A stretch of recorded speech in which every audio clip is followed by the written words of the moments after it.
one of the most useful things that I've found and that people I've worked with have found about this whole approach is the idea of composting.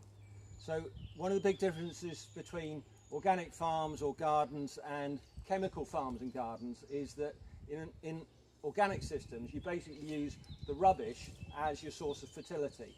So if you look at what's happening here under our feet, this is all, you know, needles composting into fertility for future growth.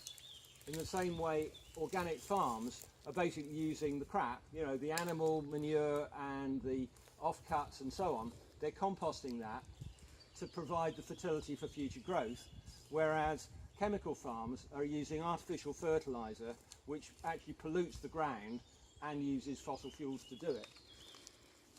And what I've started to realise is that this is a really useful idea for people as well.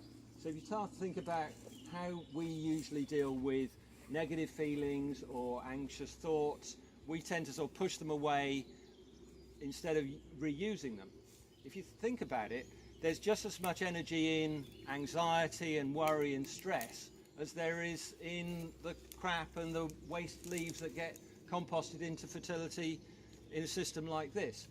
So the basic idea I'd like to offer you is that the stuff that you might think of as just a problem, that you might think is getting in the way and holding you back, can actually be used as a source of both energy and insights to kind of give you the juice to keep going and growing further.